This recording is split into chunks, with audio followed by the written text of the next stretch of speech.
Vadakara DYSP A ഉമേഷിനെ suspend ചെയ്തുകൊണ്ട് സർക്കാർ ഉത്തരവിറക്കിയിരിക്കുന്നു. ആഭ്യന്തര മന്ത്രാലയത്തിന്റെ ഉത്തരവ് തുടങ്ങുന്നത് തന്നെ സംസ്ഥാന പോലീസ് മേധാവി forward special report against A Umesh എന്ന് പറഞ്ഞുകൊണ്ടാണ്. അതായത് സംസ്ഥാന പോലീസ് മേധാവി രവത ചന്ദ്രശേഖരൻ സർക്കാരിലേക്ക് ഒരു സ്പെഷ്യൽ റിപ്പോർട്ട് അയക്കുന്നു.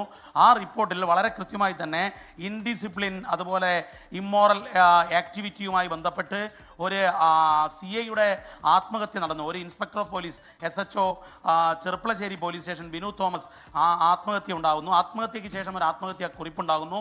മാത്രവുമല്ല, ഇതിൽ ഒരു വിക്ടിം, ഒരു നേരത്തെ അനാശാസ്യത്തിൻ്റെ പേരിൽ പിടികൂടപ്പെട്ട ഒരു യുവതി, ആ യുവതിയെ കസ്റ്റഡിയിലെടുത്തതിന് ശേഷം പീഡിപ്പിച്ചു എന്നുള്ള ആരോപണം ഉയർന്നിരുന്നു. അതിൽ പ്രാഥമികമായ ഒരു അന്വേഷണം നടത്തി. ആ അന്വേഷണത്തിൻ്റെ അടിസ്ഥാനത്തിലാണ് സസ്പെൻഷൻ എന്നുള്ളതാണ് ഇപ്പോൾ ഈ ഉത്തരവിൽ നിന്ന് മനസ്സിലാകുന്നത്.